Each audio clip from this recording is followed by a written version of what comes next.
Alors, on continue avec la légende du surf. Voilà. Moi, j'estime avoir été un des pionniers sur Apple en France, et également au niveau des technologies et de l'Internet.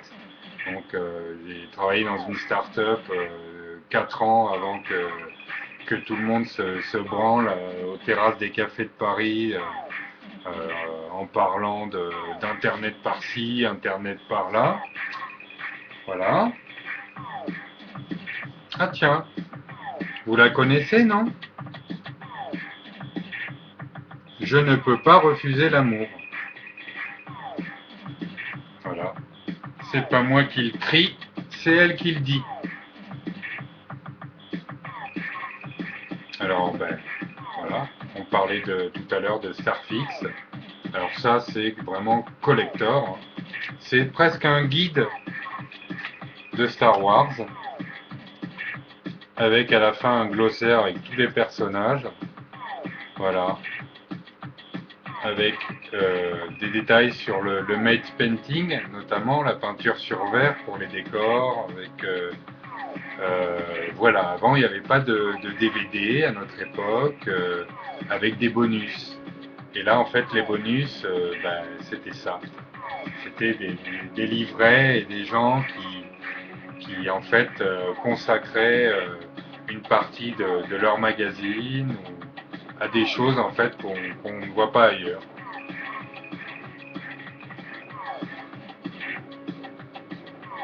Alors bon, ça me touche particulièrement, hein. C'est Gainsbourg en fait.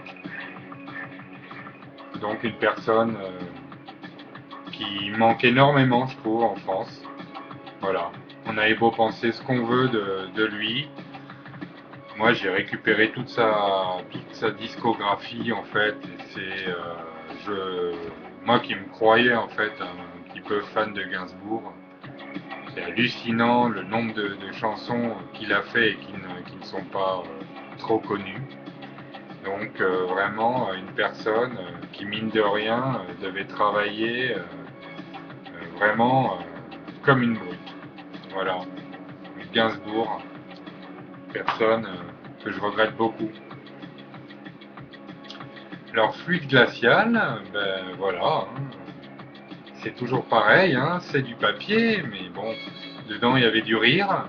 Là aujourd'hui les gens vont plus sur un site de rire.com ou de plier en deux mes couilles.fr.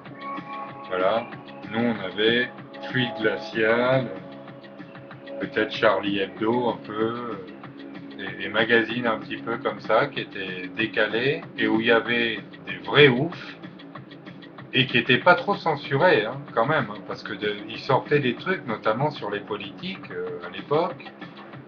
Là aujourd'hui on va vachement plus vite au procès. Hein.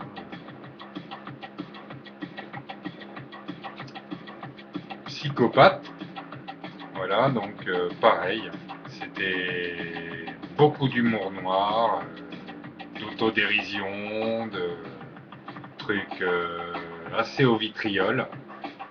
Voilà, souvent beaucoup de bandes dessinées, hein, pas beaucoup de texte, mais quelque chose d'également très décalé. Ah bah tiens, donc vous voyez ma petite crapule qui a 13 ans là, et qui tient le coup. Voilà, ben, c'est donc un American Staffordshire Terrier.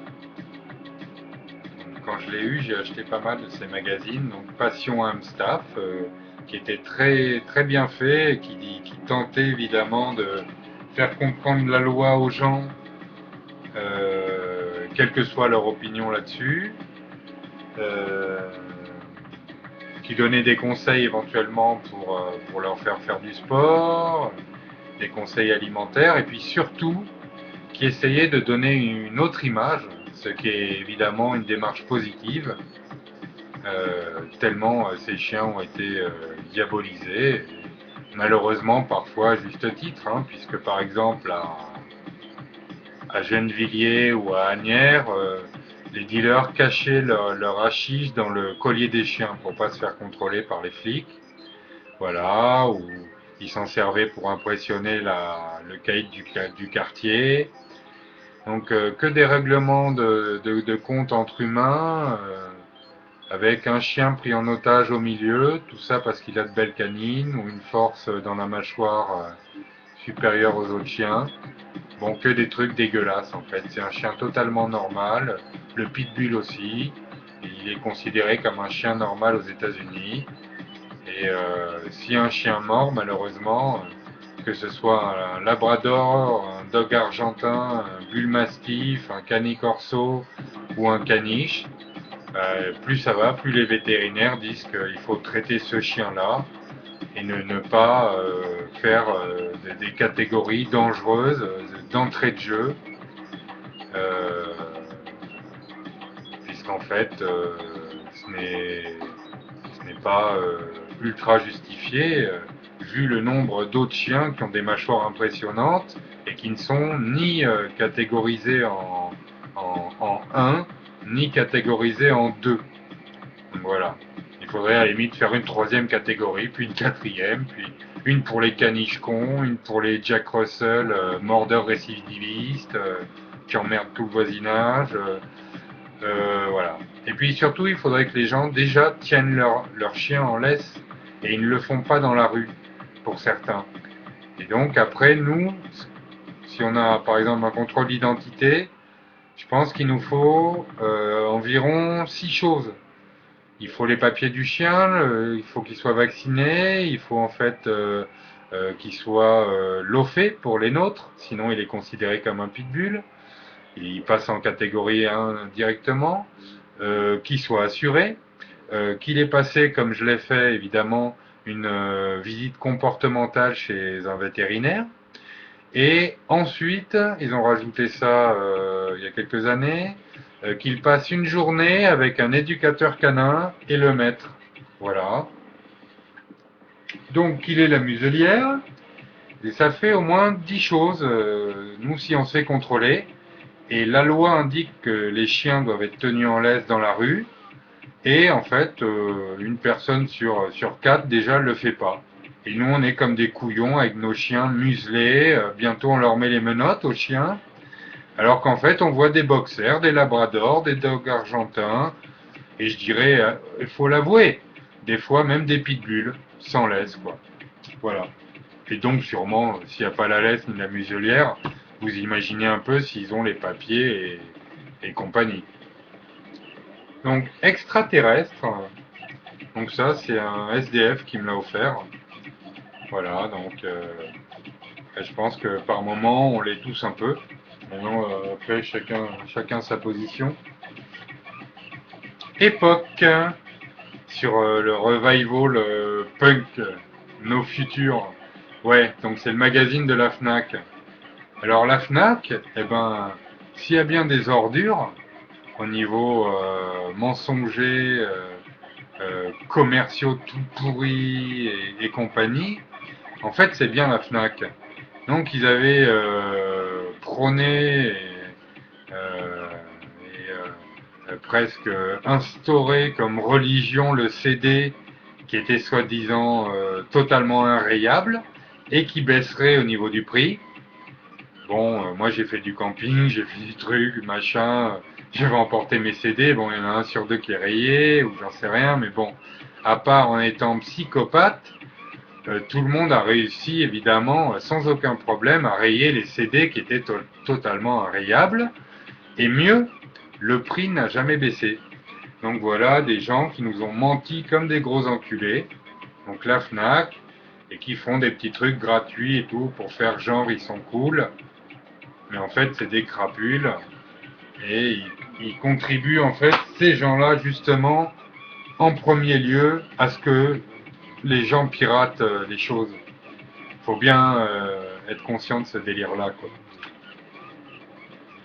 Pourquoi avons-nous soif de magie? Bah, de magie, d'imaginaire, de fantastique, de rencontres, pas du troisième type, mais extraordinaires. Voilà.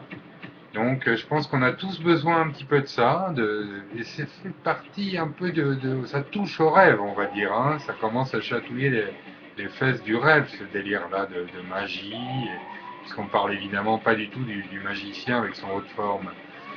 Euh, il paraît qu'en fait, si on enlève le rêve à des animaux, comme le chat par exemple, qu'on le réveille en laboratoire à chaque fois qu'il est dans sa phase de sommeil où il rêve, bah il crève. Et je pense que nous, ça doit être à peu près pareil. Ça, c'est pour ceux qui ne croient plus du tout en leurs rêves. Vous êtes des zombies. Et je dis pas ça méchamment, hein. Ça m'arrive de douter des fois de plein de trucs. Mais bon, chacun a sûrement des rêves différents. Ça doit être un peu comme les fantasmes. Et ben, même s'il y a beaucoup de gens qui vous font perdre certaines illusions, moi je sais pas. Je refuse depuis des années d'être aigri malgré beaucoup de malchance, de rencontres à deux balles, de non-respect, de tout ce qu'on veut en fait. Je conserve dans ma tête mes rêves et il y en a plein que je continue à cultiver tous les jours en fait. Voilà. Alors, le fameux Man Movies. Voilà, avec leurs locaux à Pigalle, j'ai dû passer moult fois devant. Donc, quand même un des plus vieux magazines de fantastique, et notamment qui a presque fait connaître le gore en France. Voilà, important ça. Voilà, donc au temps des Gaulois, la vie privée des hommes, c'est un truc qui nous fait presque exploser de rire là aujourd'hui, vu le contexte actuel, non? Puisque bon, les Gaulois, c'était en fait voilà, en gros, des espèces de, je sais pas. Moi, j'adore la culture celte et tout, mais qu'est-ce que les Gaulois en fait foutent aujourd'hui dans la France d'aujourd'hui, quoi? Je veux dire, ça n'a absolument plus rien à voir, hein, c'est complètement hors sujet.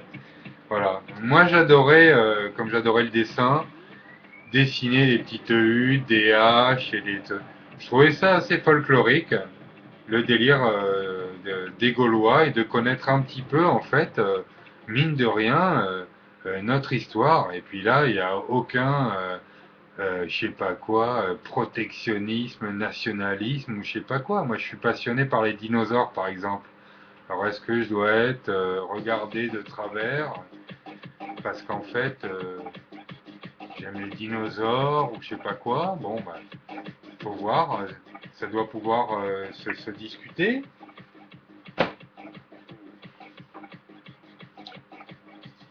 À l'écoute du modèle américain, donc chez Création Infographique. Donc celui-là, il était pas très connu comme magazine. C'est le magazine des métiers de la création tout court. Donc il y avait quand même des choses relativement intéressantes. Euh, voilà. Mais également pas mal de publicité. Rien à voir avec un magazine comme Wired ou Computer Graphic World qui sont vraiment des trucs de professionnels et qui évitent de mettre une pub toutes les deux pages. Skin2, alors voilà, c'est un magazine sur le fétichisme, les choses grotesques un peu, les choses complètement insolites. Alors il y a que des choses très originales, hein, c'est de Londres, comme par hasard. Voilà.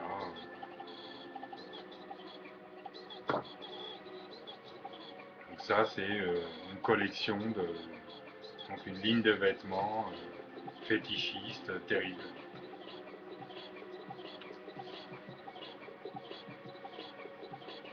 Alors, Écho des savanes, voilà, c'est le numéro 24, il valait 7 francs. Ça fait presque chaud au cœur, avec beaucoup de BD en noir et blanc dedans. Voilà, évidemment.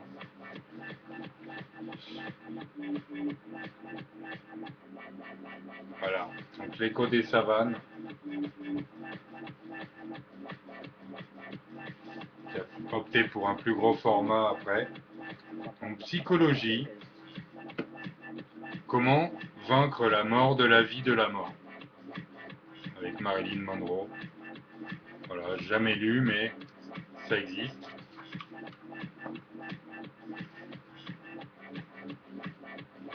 Alors là, c'est une spéciale dédicace aux bonnes choses. Voilà. Je suis le premier en fait à mal bouffer, à pas être organisé pour la bouffe, à machin. Mais en fait, je dois avouer que manger des bonnes choses, par moments, c'est quand même terrible. Et qu'on est un pays qui va rester, je pense, en avance là-dessus. Et c'est une chose qu'on a du mal à nous enlever. Et vraiment une des dernières, je trouve. Voilà, c'est la bouffe. La réputation pour la bouffe. Puisque le vin, bah, il commence à y avoir quand même pas mal de pays qui en font du bon. Moi, je connais la bière, je connais pas le vin. Mais la bouffe, j'en profite pour envoyer une spéciale dédicace à Daniel Guimard Fernandez, qui fait partie de mes amis Facebook, qui a été premier ouvrier de France en pâtisserie et qui a bossé dans énormément de restaurants de poissons, donc qui est spécialisé là-dedans. Il a beaucoup bossé en Espagne, notamment sur l'exposition de Séville. Il était responsable de la bouffe madrilène. Euh, les cuistots, on a des gens sûrement terribles en France à ce niveau-là. J'espère que c'est un truc qu'on ne perdra pas, puisqu'on est quand même dans une période où on perd tout et que apparemment ça paraît normal et que dès que quelqu'un râle, en plus il est montré du doigt. Et ben la bouffe, j'espère qu'on la gardera. Voilà. Donc surfing, ben, toujours cette histoire de vieux rêve en fait, hein, qui que j'ai toujours, que je caresse en fait dans ma tête, mais sous une autre forme. C'est-à-dire que voilà, je ne deviendrai pas surfeur comme dans Point Break à vie. Mais par contre, ça m'empêchera pas, j'espère, d'essayer sur une longboard un jour, un mini Malibu plutôt, ou plus exactement. Et voilà. Et donc là, c'est une spéciale dédicace à des femmes qui ont le sourire, le sexe, plein de choses dans le sang que n'ont pas certaines européennes, ou plutôt que certaines européennes passent leur vie à essayer d'introduire en elles et sans y arriver. Voilà, donc moi je dois avouer que certaines femmes asiatiques font voyager quasiment comme un paysage. Voilà, tellement elles sont belles. Totalement personnel comme avis. La vie des animaux, voilà, mais même pour, on va dire à ce stade-là, pour adolescents, ben, je trouve qu'au lieu peut-être de faire du jeu vidéo de temps en temps, s'intéresser, s'intéresser aux animaux peut être totalement non dangereux, non nocif, voire instructif. Photo, donc le magazine du Focus, hein, qui l'achète pour la photo, et pas pour ni les seins, ni quoi que ce soit. Donc voilà. Donc moi, quand je m'étais rendu chez New Look pour présenter des œuvres de pop art adolescents, on m'avait donné pas mal c'est la même boîte d'édition, de magazines photos que j'ai souvent feuilleté et où c'est vrai qu'il y a des choses redoutables, hein. Bon, il y a des femmes, mais notamment sur bon, des paysages, sur la géographie de certains endroits, c'est vraiment, ça coupe le souffle. Alors là, c'est un petit catalogue en fait Black Flies. Donc c'est ma marque de lunettes fétiche. J'en avais en fait en vente dans mon magasin Mid-Tribe à Paris. C'est les seules lunettes que je faisais. Il y avait notamment les Superfly qui étaient très sport, snow, simple, sobre et qui tenaient parfaitement au crâne. Euh, il y en avait une paire très rigolote avec des pattes de mouche comme branches. Il y en avait pour femmes qui étaient un peu acidulées, qui étaient terribles.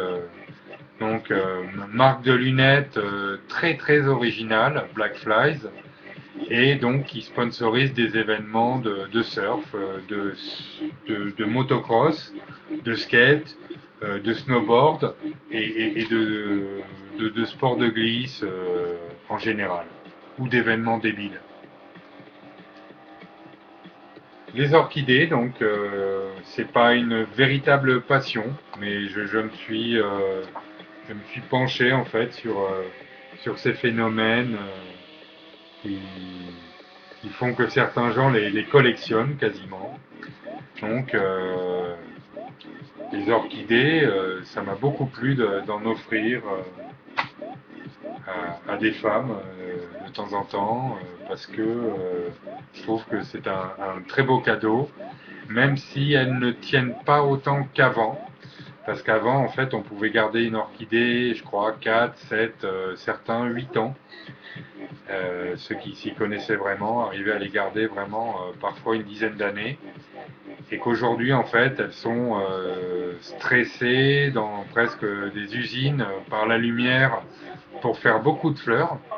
Et évidemment, comme elles font beaucoup de fleurs, elles durent moins longtemps.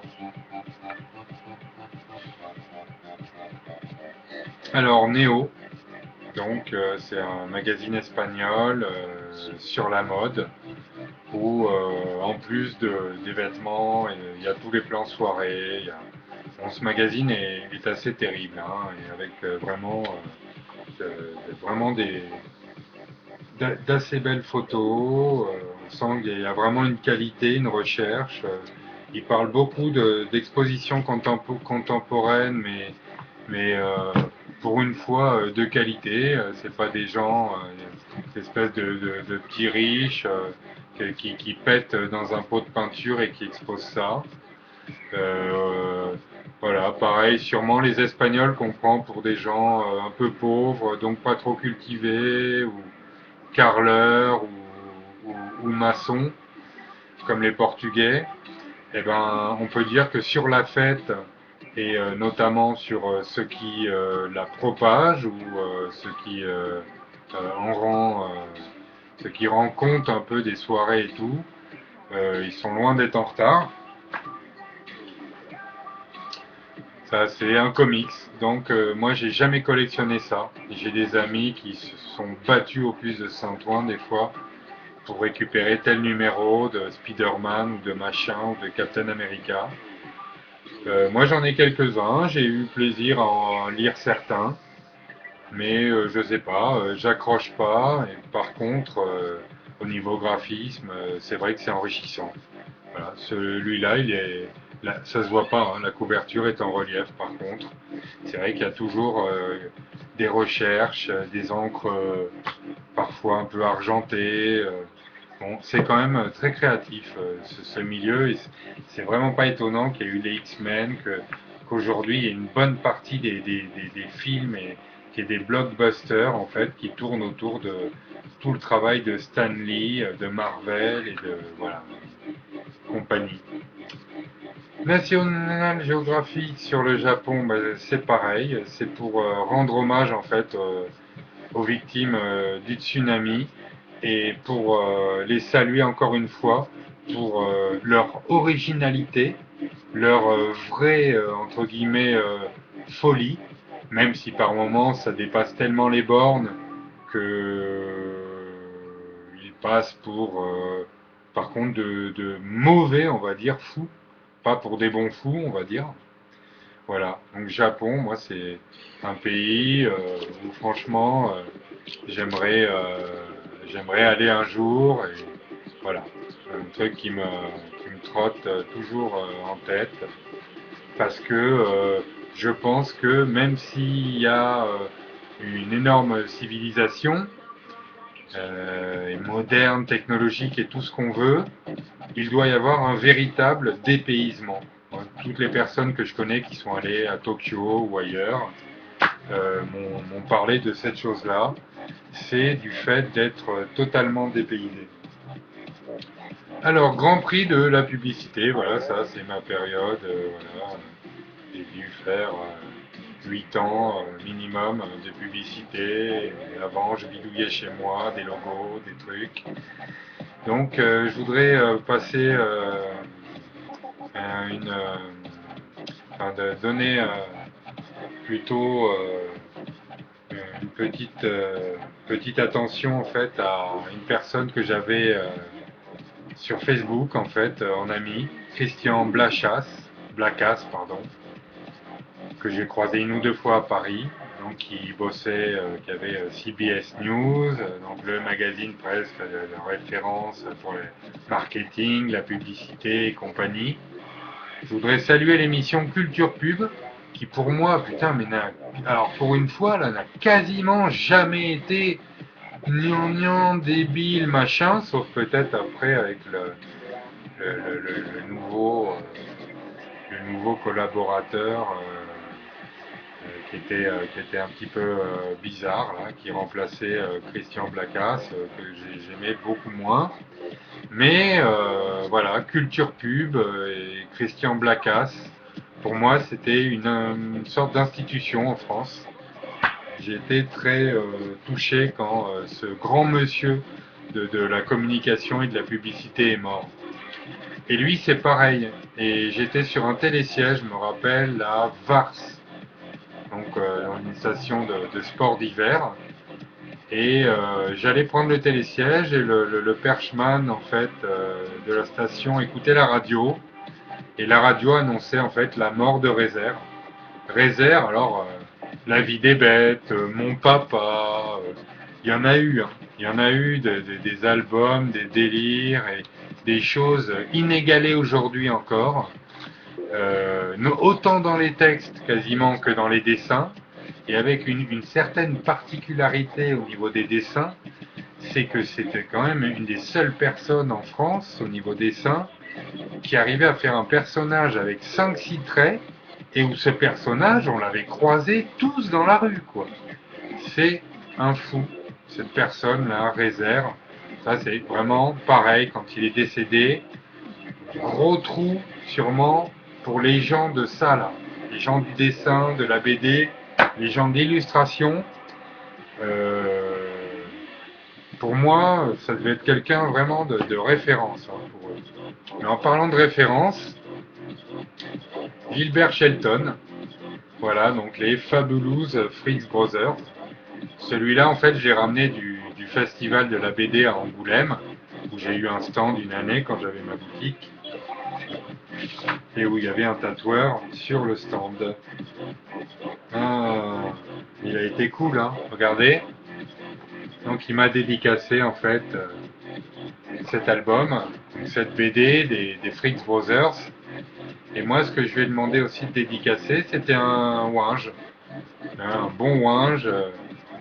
Je lui ai passé en fait, et il avait une sorte de stylo avec une mine assez fine.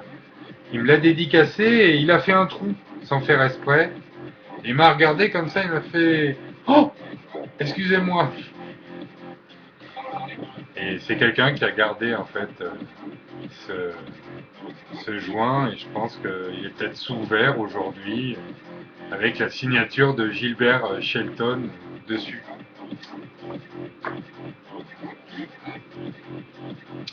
Un Mad Movies, voilà, tranquille hein, le Mad Movies. Alors c'est des gens quand même qui nous auront fait voir autre chose que ce que montrait Paris Match, VSD et Télé 7 jours, comme dirait l'autre. Heureusement qu'il y a eu des magazines un petit peu comme ça, sinon en fait moi il n'y en aurait jamais eu un chez moi je pense. Photo, donc avec voilà les plus belles filles de la Terre. Voilà, donc uniquement pour les spécialistes du matériel photographique, hein, qu'on soit bien d'accord. Alors une petite dédicace à ma ville, voilà, Nice. Voilà, ça, Nice, j'en parlerai dans d'autres vidéos sûrement un jour, puisque l'image que les gens ont de Nice dans toute la France est totalement opposée à ce qui s'y passe. Et c'est important que j'en parle éventuellement, puisque c'est quand même le laboratoire de la télésurveillance en France, et que c'est théoriquement une ville où la sécurité devrait être maximale, où il devrait quasiment pas y avoir de problème de sécurité du tout d'ailleurs, puisque toute la ville est quasiment criblée par les caméras. Et donc on parlera de ça une autre fois. Donc Rider Magazine, donc j'avais suivi à peu près le lancement, j'étais aux Deux Alpes au Mondial du snowboard. Voilà, donc ça doit être le premier, je pense. Il se lançait à l'époque. Magazine sur le snowboard. Snowboard, donc j'en avais fabriqué un an avant que ça sorte dans le commerce.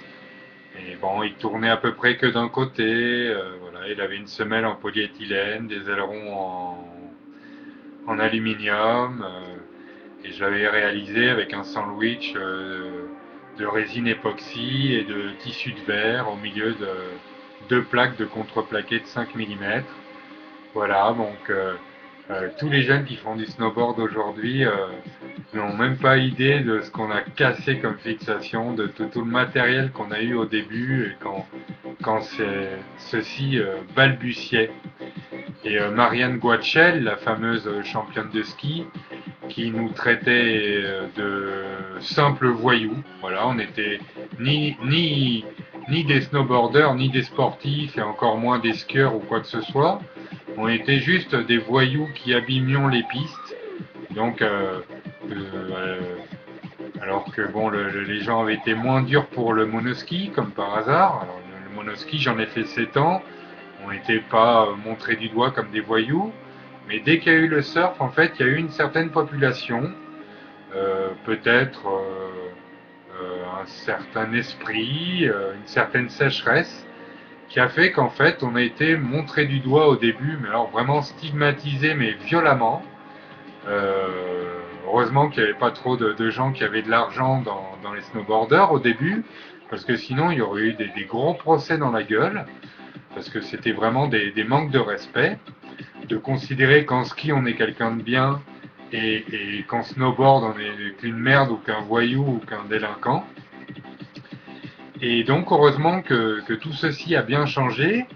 Et quelques années après justement l'introduction du snowboard en France, c'est tous les commerciaux, les banques, les machins, justement les marques de ski qui rossignolent tout le monde, Look, qui ont commencé à faire des snowboards et qui sont venus un par un nous lécher le cul et donc qui ont récupéré sûrement un tiers du marché du ski, je veux dire aujourd'hui, doit être le snowboard, si c'est pas la moitié. Voilà, donc on n'était pas des cas isolés avec des engins qui déglinguaient les pistes et, euh, et forcément drogués, pervers et compagnie. Ok. Alors ça c'est Ok Magazine avec Hervé Villard. Voilà. Alors je sais pas si dans la pile il y a un podium. Mais bon, il y avait vraiment du lourd à l'époque. Vous voyez, lui par exemple, Hervé Villard, là, il veut ne me parler plus d'amour. Il veut plus qu'on lui en parle. Il a arrêté. Voilà. 34 minutes, hein, donc on va voir si ça tient le coup au niveau de l'enregistrement. Je continue, hein, tant que ça bug pas. Alors ça, c'est un magazine pour exprimer ma reconnaissance. J'ai dû passer toute ma jeunesse dans les concerts parisiens de rock, surtout de punk, de hardcore, de metal, des fois de rap, d'indus aussi, et surtout de fusion. Voilà, donc Les soirées, j'ai souvent vu Laurent Garnier au Grand Rex pendant un an ou deux, il mixait le mercredi. Paris, en fait, tous les soirs, on peut faire un truc différent. Et aujourd'hui, je suis sûr que c'est pareil. Une soirée dubstep d'un côté, un concert de ska de l'autre, des chants ou un orchestre de la Cordillère des Andes d'un côté, et une soirée carrément indus à la Nine Inch Nails de l'autre. Public Enemy au Zénith ou je sais pas quoi, et à côté de ça, dans une petite salle, les ogres de Barbarie ou autre chose. Tous les soirs, et c'est pour ça que c'est cher aussi Paris, mais là c'est justifié, et vraiment, tous les soirs on peut faire de tout. Voilà, je dis ça parce qu'aujourd'hui j'habite Nice, et que la politique, jusqu'à maintenant, et puis ça continue bien comme il faut quand même, c'est qu'il ne se passe rien et que les jeunes juste se tuent en deux roues. Et j'ai pas honte de le dire parce que ça fait 10 ans que je le vois. Donc c'est pas à moi de me la boucler. Voilà. Merci à Paris d'avoir autant de registres et de soirées et de choses à faire la nuit et complètement différentes. Parce qu'il y a des provinces où en fait les jeunes n'ont que le suicide quasiment comme option, ou alors partir en couille et le banditisme. Ouais, avoir sa BM et deux petites putes derrière. Voilà. Il y a des choses qu'on arrive à faire comme ça, en province des fois, mais pas à faire la fête, ou pas à trouver des endroits en fait où il y a une bonne ambiance et où les choses vont se passer avec un bon esprit. Alors Tara Tahiti, bon ça c'est parce que je suis allé aider mon pote pendant mon pote Toxic, donc un skater français et surtout un DJ qui a été international à un moment de hardcore.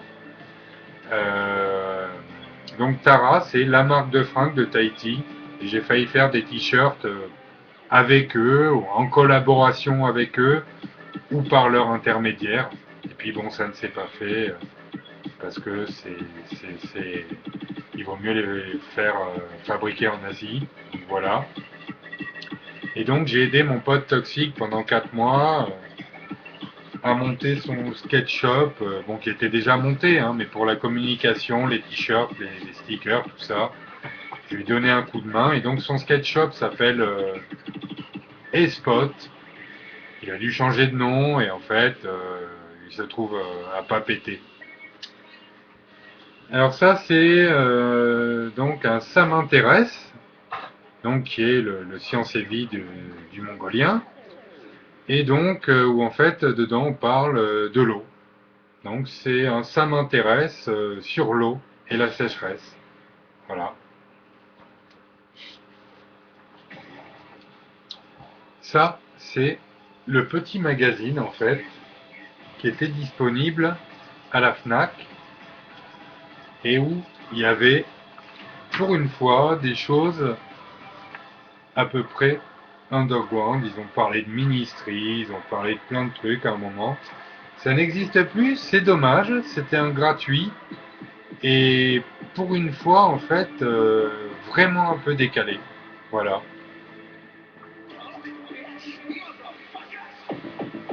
Alors ça c'est terrible, c'est le fameux spectacle du monde. Voilà. Et dessus alors, dedans, il y a des photos mais absolument sur tout. Ça peut être des photos sur la bourse de Tokyo, comme voilà, là sur Bill Clinton en train de faire du saxophone. Le spectacle du monde. Donc, un magazine, celui-là, peut dater des années 80.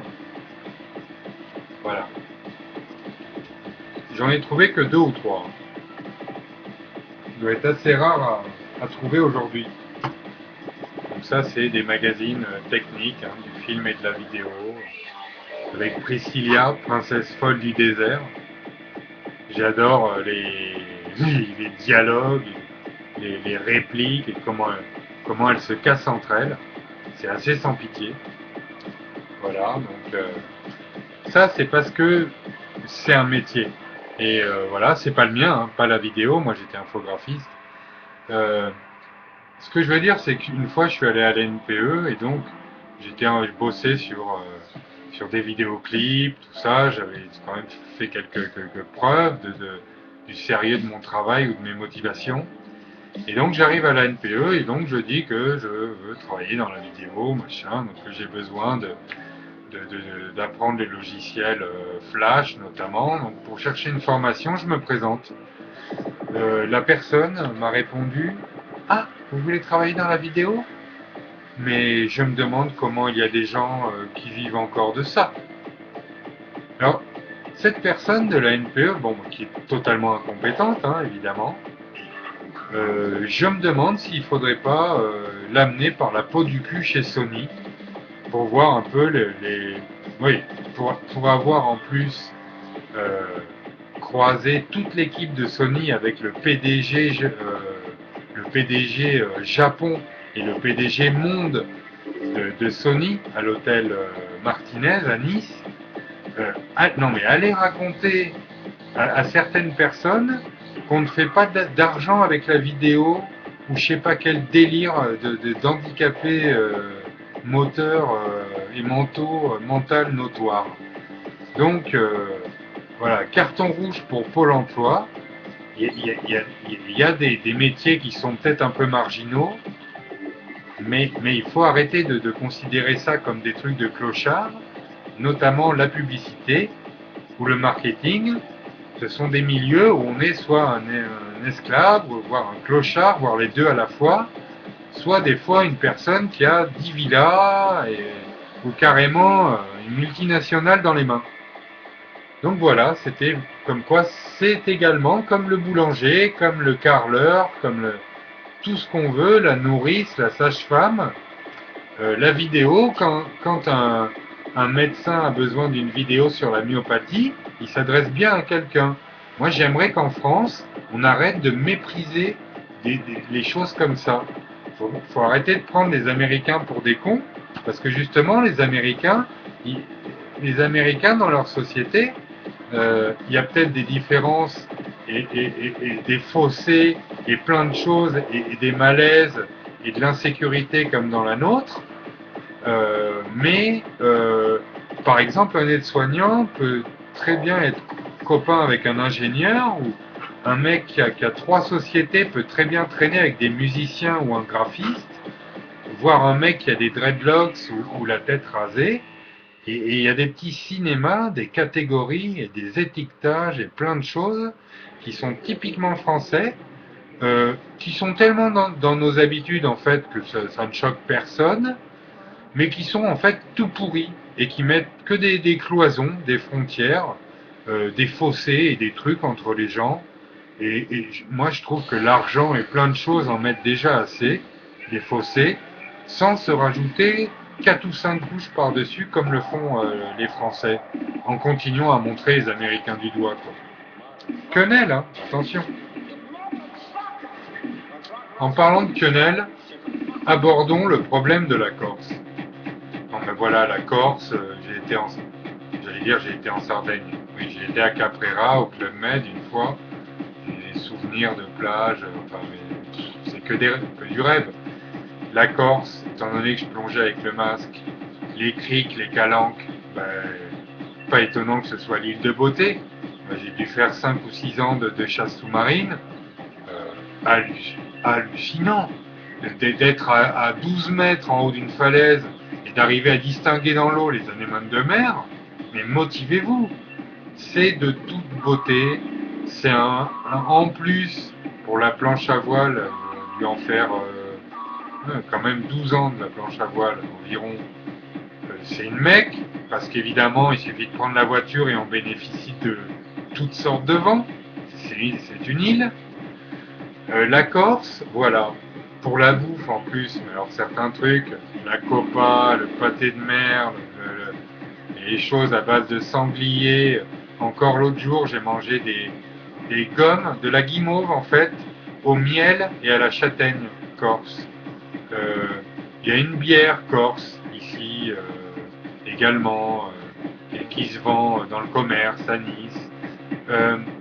Voilà, d'accord, je suis très attaché et je suis vraiment désolé que les Français ne voient quasiment que les attentats.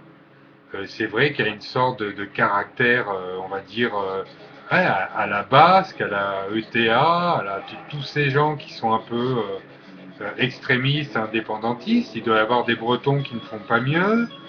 Euh, c'est avant tout, pour moi, une île fabuleuse. Voilà, excusez-moi hein, de ne pas voir le TNT, l'explosif et le truc en premier. Quand on voit comment ça se passe sur la Côte d'Azur, certaines choses, inutile de rentrer dans les détails, hein, venez constater vous-même sur la promenade des Anglais ou à Nice ou n'importe où sur la Côte d'Azur comment ça se passe, au niveau bétonnage, au niveau incivilité et compagnie, au niveau vol, et vous comprendrez qu'en fait par moment les Corses n'ont pas envie que ce soit peut-être la fête du slip sur leur île comme nous. 45 minutes. Bah écoutez, oh bah, j'ai juste le temps de finir ma pile. Trasher Magazine, voilà, moi j'ai été un trasher, c'est-à-dire qu'on était considéré trasher, hein, la poubelle, hein, comme des déchets en fait, des merdes de la rue. Une certaine, voilà, les skateurs en France ont longtemps été considérés comme une pollution de la rue. Je vous dis, on a quasiment failli se battre avec des flics plein de fois. C'est parti en couille avec les racailles supportaient pas en plus qu'on fasse du skate parce que nous on avait une raison d'être dans la rue, pas eux. Voilà. Trasher Magazine. J'en ai conservé quelques-uns. C'est donc c'est une référence. C'est le sweat à capuche évidemment qui nous tenait chaud en hiver. C'est presque un concept, une idée, un way of life, une manière d'aborder les choses. Notre famille, voilà. Trasher Magazine. S'il y avait des trucs secs, genre à la Jacasse, voilà. Toute la famille de Jacasse, il faut le savoir, elle est issue de ça. Voilà. Je dis ça pour ceux qui ont fait de l'argent en copiant Jacasse en France et en montrant leurs fesses. On va pas les nommer, hein, ils se font voler leur Hummer assez souvent, ils sont cambriolés tous les jours, c'est bon. Époque. Donc ça, je l'ai pris parce que, voilà, il y a un sujet spécial sur la planète underground. Donc c'est la FNAC. Mais pour une fois, il doit y avoir des choses un peu décalées. Et d'ailleurs, j'ai vu qu'il y avait un ou deux amis, Muriel Delpont, la photographe. Voilà. C'est un magazine où en fait on découvre des choses que ne sont vraiment pas habitués à traiter justement des gens comme la FNAC. Ça doit être presque un auto-viol pour eux hein, de ne pas parler de Phil Collins, de Pavarotti, de l'éternel retour des Rolling Stones. Voilà, donc ça c'est le jardin botanique de la ville de Nice. Je vous montre ça, au cas où vous y passiez. Moi, j'y suis pas allé, ça fait 10 ans que j'y habite. Voilà, donc je vais y aller bientôt, hein, j'en doute pas.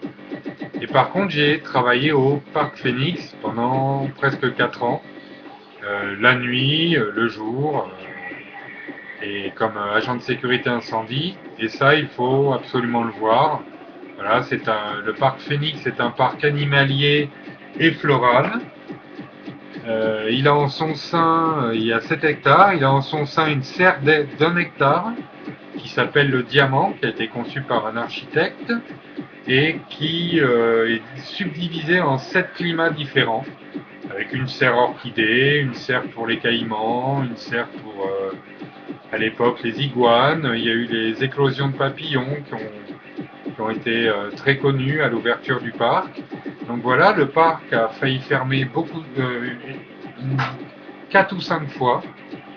Donc il a été racheté par la région, par la mairie, puis par, je crois, les chocolats Meunier ou Poulain.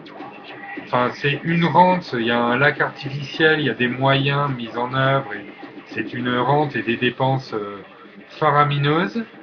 Et c'est un combat au jour le jour pour que en fait ce parc tienne le coup. En fait, il a été sauvé en mettant les entrées à 2 euros, avec les enfants de moins de 12 ans, accompagnés évidemment, sinon ça part en couille, à 2 euros. Voilà, c'est comme ça que le parc a été sauvé et qu'il est encore là. J'ai fait une exposition qui sera en ligne sur mon site internet, qui est en construction, donc sur la faune et la flore. Et c'était à l'époque où je travaillais justement dans ce parc. Et donc j'ai fait une exposition de 20 collages sur la couleur à travers la faune et la flore. Voilà. Donc c'était génial de travailler avec les meilleurs ornithologues français, avec des vétérinaires connus, avec des jardiniers hors pair. Pareil, au niveau de certaines plantes, souvent spécialisées en France.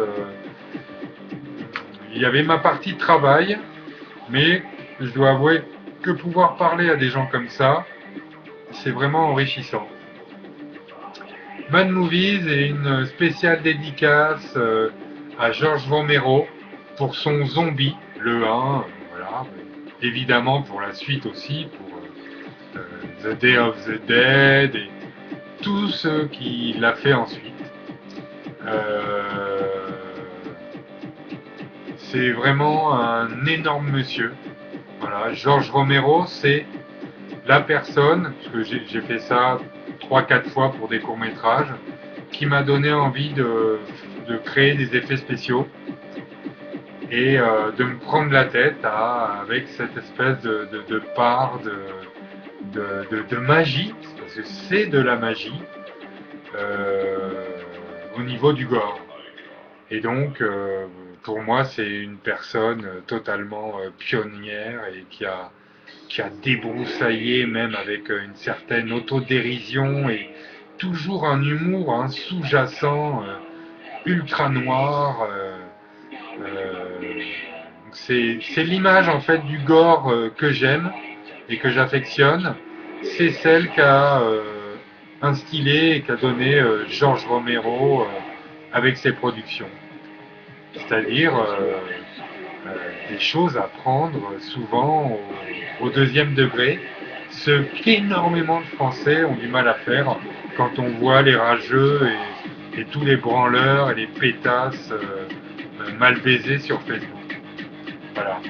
Apprenez un peu le second degré. Il y a des gens qui se tuent au travail pour ça. Voilà. Comme l'ont fait Coluche, comme l'ont fait Desproges et plein de gens. Il ne faut pas leur chier dessus à ces gens-là, morts ou vifs en fait.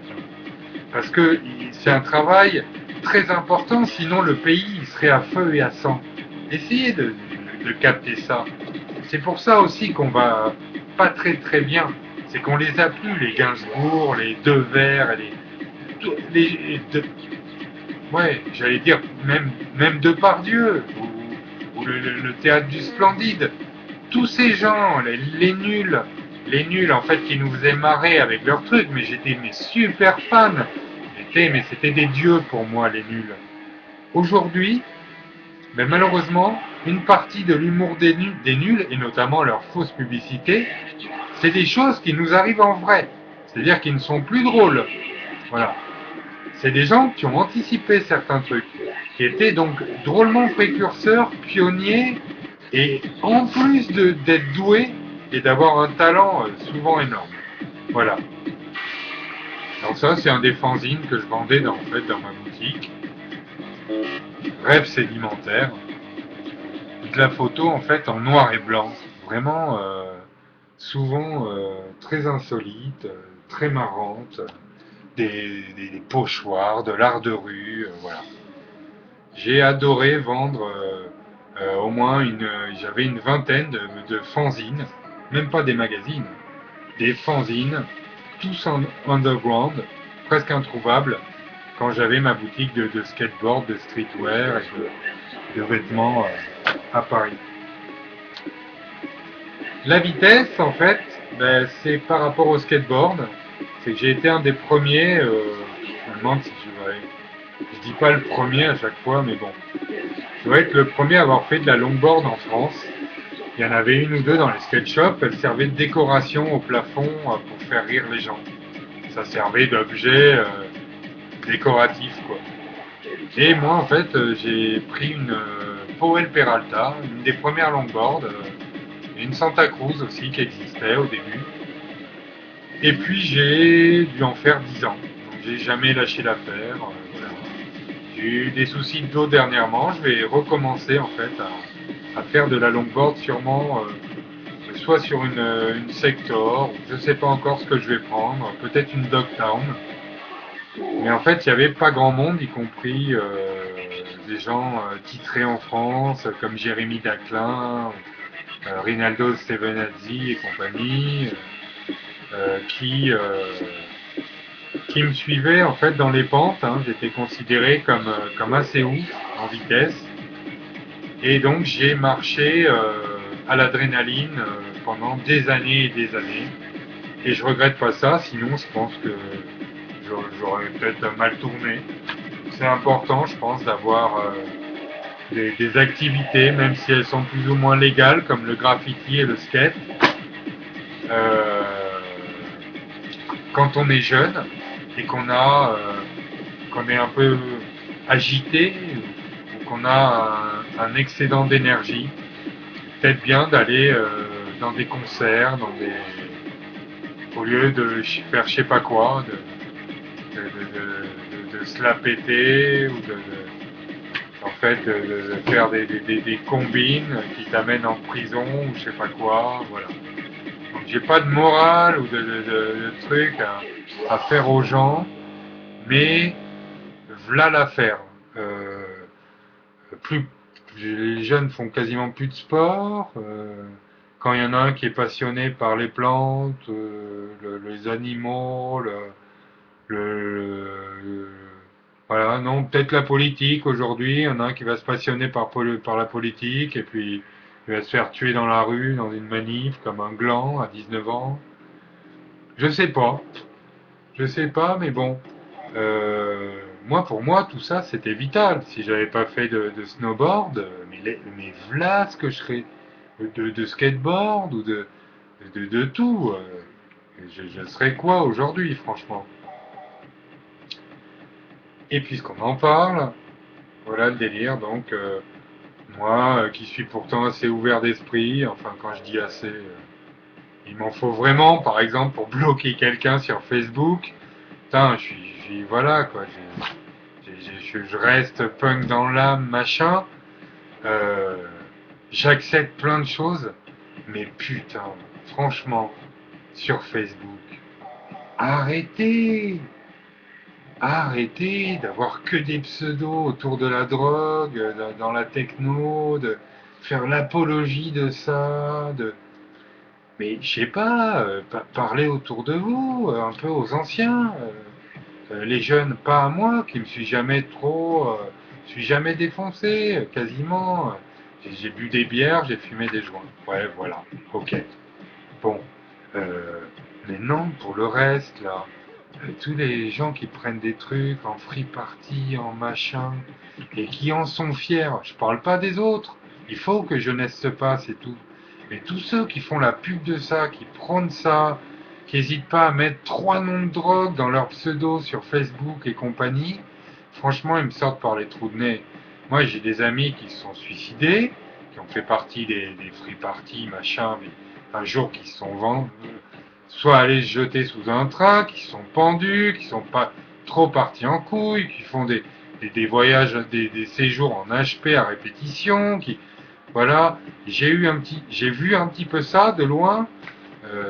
J'avais dans le milieu du skate et de la musique autour de moi des gens, des amis en commun avec les technocrates, les furious, les hérétiques, les machins. Alors même si j'écoutais plus du rock et que que j'allais dans les concerts de punk et machin. J'ai moins été dans les free parties et dans la techno, mais je reste choqué alors qu'il m'en faut par ça, par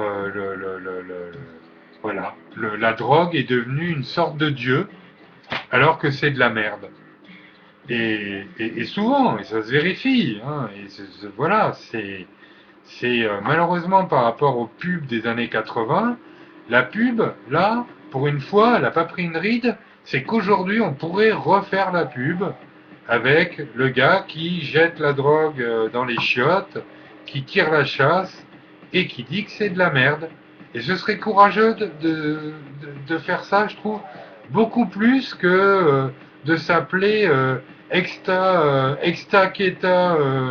micro.core sur Facebook et de se prendre pour un rebelle parce qu'on se défonce.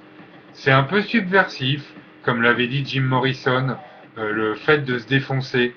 Maintenant, ça fait pas de toi une espèce de gars qui est au-dessus de toute la France parce qu'il va prendre 3 extas et un trip en free party.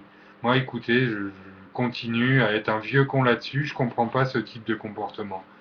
Et j'estime en plus que j'en parle là, mais même en parler, ça me gêne puisque j'ai aucune leçon à donner. J'ai risqué ma vie en skate, j'en ai fait des conneries, quoi. Voilà. Des fois, j'ai chié sur des gens qui m'ont plutôt aimé ou machin, alors que d'autres, je les ai adorés et qui m'ont chié dessus. J'ai fait des erreurs comme tout le monde, je suis pété de défauts et tout, mais je comprenne pas qu'on fasse de la publicité pour de la merde. Des fois, la publicité pour des choses à peu près bien, c'est déjà en quelque sorte de la merde ou du marketing pourri, mais faire de la publicité et de la vraie, voire de la propagande pour la drogue, je trouve ça honteux. Voilà, et puis en plus, je suis même pas sûr que ça rapporte de l'argent aux gens. Hein. Dans ces cas-là, vaut mieux être dealer hein, si tu fais de la pub pour de la drogue. Hein. Mais bon, c'est ma vision, voilà. Ça, si j'ai un message à dire aux jeunes, c'est que c'est jamais sur le moment en fait qu'on se fait avoir. Hein. C'est dans 10 ans où vous vous direz en fait ah ben merde, voilà. Ou alors que vous aurez envie de vous jeter par une fenêtre d'un seul coup pour des raisons inconnues, ou vous serez peut-être obligé d'aller voir un psy toutes les semaines d'un seul coup parce que je sais pas. Voilà, il y a 10 ans, vous trouviez ça rebelle ou vous vous en battiez les couilles. Donc voilà, le dossier est clos, on en reparlera peut-être un petit peu, mais il n'y a vraiment rien de rebelle et rien de malin à se croire au-dessus des autres parce qu'on se défonce. Voilà. Pour moi, c'est la même chose que si un alcoolique expliquait à la télévision ou dans les journaux toutes les 5 minutes que quelqu'un qui boit pas, c'est qu'un con. Voilà. C'est du même niveau à peu près. Alors là, j'ai un hors série, donc du Courrier International, qui est un journal à la base. Et donc celui-là, je sais pas s'il y a quelqu'un qui l'a, parmi les gens qui regardent ça, mais il est terrible. Bon, il ne traite que des choses dont les autres ne traitent pas. Donc le suicide, sur la PlayStation, sur le piercing, je vous dis pesticides, paludisme, parité, lubrifiant, tiens, Kyoto, Kalachnikov, kidnapping, Jean-Paul II, inflation, hypermarché, Google Earth, fritage, fisc, tous les trucs chelous, insolites, ouais. Il y a le mot, et puis il y en a quasiment une demi-page à chaque fois avec des illustrations. Total, je suis tombé par hasard dessus, je l'ai acheté, alors je n'achète pas le journal. Terrible, terrible. Éventuellement, je reviendrai dessus un jour, je lirai un passage ou deux. Donc on a dépassé l'heure d'enregistrement, j'espère que ça enregistre. Nova, dans laquelle j'avais fait des pubs pour mon magasin. Voilà, c'est vrai que comme guide de Paris, ils sont assez irréprochables, mais ils ont quand même leur circuit qui est plus orienté vers le rap, je trouve. Voilà. Ça leur arrive beaucoup moins souvent de parler des autres cultures, du rock, des trucs, et voilà. Disons que moi, mon magasin, donc Meat Tribe, qui était un magasin underground et quand même influencé rock, le fait de faire des pubs chez eux m'a quasiment rien apporté. Voilà, parce que Nova a quand même son petit circuit un peu comme Skyrock et des Fun Radio et tous ces gens. C'est un peu des circuits, je dirais pas fermés, mais bon, voilà. En tout cas, les gens chez Nova étaient adorables avec nous. Voilà, et bon, c'est intéressant qu'ils nous aient quand même permis de faire des publicités en fait chez eux et qu'ils nous aient ouvert leurs portes. Alors, ça, c'est un petit fanzine, donc, qui était en vente pareil, chez Meat Tribe. Et donc, c'est des gens adorables. Donc, c'est Alain Mossabova, donc, qui était rédacteur en chef de ça. Il est passé rédacteur en chef du seul magazine de BMX en France qui s'appelait Crime, qui existe encore, je crois. Et donc c'est une personne qui était championne de France, qui était terriblement humble. J'ai toujours halluciné sur cette personne, avec un niveau national, tout ça, et qui a un esprit de délire de skater à la jacasse. Donc ça, j'avais des publicités dedans, parce qu'en fait, je leur donnais des fringues en partenariat, en échange. Et, euh, et donc, ils nous considéraient comme le seul magasin underground, comme beaucoup de gens, comme le magazine Elle d'ailleurs. Vous voyez, tiens, voilà. Donc là, il y a ma publicité à l'époque pour Meat Tribe, dans ce magazine, ce fanzine, qui avait un circuit de distribution totalement underground, et donc sur le freestyle et donc le bicross, le BMX.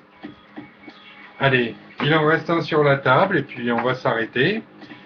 C'est un magazine qui s'est fait attaquer à chaque numéro aux États-Unis par les ligues puritaines, par tout ce qu'on veut. Quand c'était pas les catholiques, c'était les protestants, ou les Amish, tout ce qu'on veut. Tout le monde s'y est mis. C'est un magazine qui n'a jamais paru sans être censuré, sans avoir d'énormes procès, mais pas comme Ardisson, hein, des trucs beaucoup moins drôles. Voilà, donc c'est Answer Me.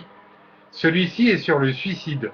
Voilà, je vous en montrerai un autre qui est un récapitulatif de 4 ou 5 numéros et où il y a des sujets aussi tabous que le suicide. Je crois qu'il y a le racisme et autre chose.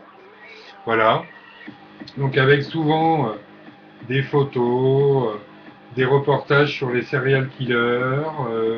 C'est que des choses comme ça, hein, quand même. Hein. Là, c'est un palmarès des gens qui ont fait des trucs horribles aux États-Unis. Là, c'est sur le suicide, pareil, avec des suicidés connus, des techniques de suicide. Euh, voilà, un Pédérastic Park, hein, donc sur la pédophilie, pareil, ça c'est un bon tabou, sûrement en France, en Belgique. Bon, mais c'est des gens qui parlaient de tout, sans être engagés vraiment, mais qui, voilà, il y a un truc qui existe, comme le viol, on en parle. Un mec a des énormes couilles. La dernière fois que j'ai vu cette image, c'était dans Le Petit Crapouillot en France, je devais être en troisième. Voilà, et le gars a une maladie bien connue qui remplit l'enveloppe des testicules de flotte. Voilà, le scrotum, pour être plus précis. Et donc, voilà, j'ai fini ma pile. Vous voyez, la table de café parisien est vide. Et il m'en reste au moins 6 comme ça. Et je vais me les faire pour voir un petit peu si les enregistrements bug ou pas.